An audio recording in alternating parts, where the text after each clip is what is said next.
One Punch Man is going to most likely finish him with a single punch. BBG.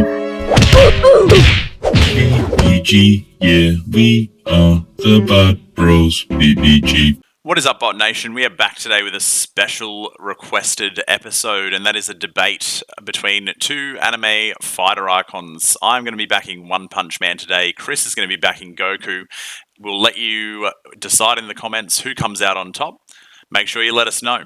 Chris and I are going to go point for point here. I'm backing One Punch Man. He's backing Goku. Let's see who comes out on top. I'm going to start us off by just saying that One Punch Man simply has a parity power. The entire point of his character is that he's taking the piss out of all other anime characters' powers, and he can just slaughter anyone with a single punch, and that's what the entire anime is based on. So I don't really see how anyone could defeat that. I just don't think that it's a strong enough reason why Goku isn't stronger than him. I think Goku's had too much of a strong resume to go down to the bald man himself. The main reason being is that he continually gets stronger as he fights. He's got way more battle experience. Like, you know, One Punch Man's only punched people once. He doesn't really have too much need for any strategy or anything like that as well. That's sort of precisely the point, really, isn't it? One Punch Man is going to most likely finish him with a single punch. He's got, like, it's nearly laughable how invincible he is and what he carries out, as well as the fact that he doesn't really take much damage. Like, he's been flung to the moon before, come back completely uninjured, whereas Goku's died on multiple occasions. So I just think that every time he's just going to come out on top. Well, I think we're missing the big point here. Goku, bang, hits Ultra Instinct. He's hit the ceiling of what we know. He's also a god as well. But one thing about Goku, man, is he can come back to life. Yeah, that's a fair shout, and yes, I understand he's been wished back into existence on multiple occasions by a different bald-headed anime character, Krillin, which, look, maybe One Punch Man is his, distant cousin or something like that, because they've definitely got the same scalp line, don't they? Yeah, exactly. Same animators. Yeah, they must do. Must just be easy to do a bald head. That can be the next debate. Is it easier to draw a bald head or hair?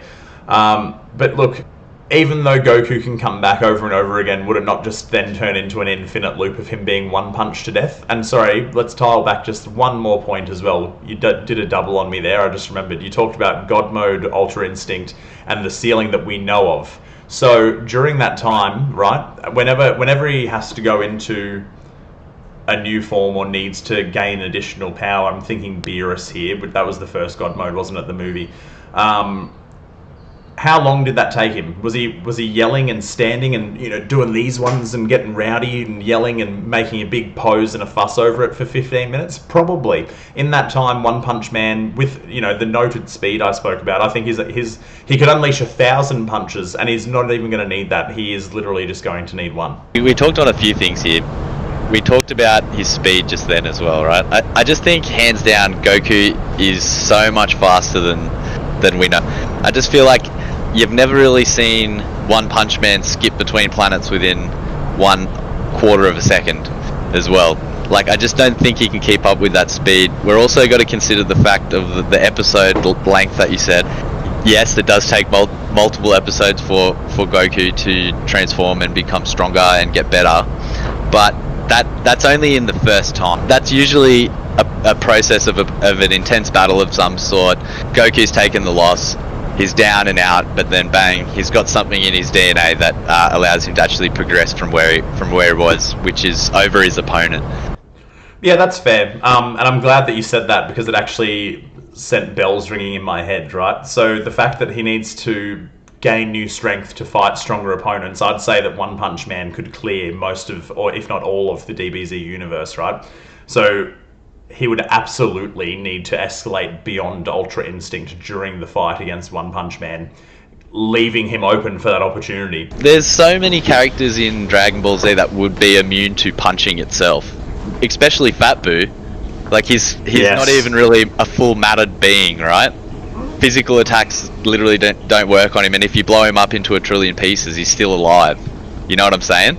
Yeah, I do, but lucky for me, we're not talking about Fat Boo, we're talking about skinny Goku, shredded Goku, but maybe that's the wrong point to make, that he wouldn't wipe out most of the, I said most, there you go, clutch save in the debate. But yeah, I still think that Goku, with maybe being wished back alive, this could potentially turn into just an infinite circle of him being revived by his bald-headed friend and then being absolutely slaughtered by a single punch from my bald-headed friend. Yeah, and I guess the instant revive is a point, and it's a very important one too, right? But if the straight up debate is who will win in a fight, Goku or One Punch Man, I feel like maybe we can't bring in the revival technique, right? Like, because it's not really the question. Maybe that's saying who would win overall over the history of time. That would be Goku. One Punch Man was written to end fights, but Goku was written to see what happens after the fight ends, basically. You know, like see how he progresses from the fight ending itself. So it's like a really hard one. I just feel like, you know, the people out there, there'll probably be some hardcore takes on this as well. It's probably in the stage of I'm not really any closer to my belief on this after this. Matt, what about you? I don't know. For me, Chris, that wraps it up. I don't think either of us won. I think there was good points either way, and we might just have to be let known in the comments by anyone who comes across this what they think about it. To be honest. Yeah, thanks for joining us. And if you liked this content, we'll make plenty more because I can come up with about 1,000 different things that I want to argue with Chris about, and I'm sure he can too.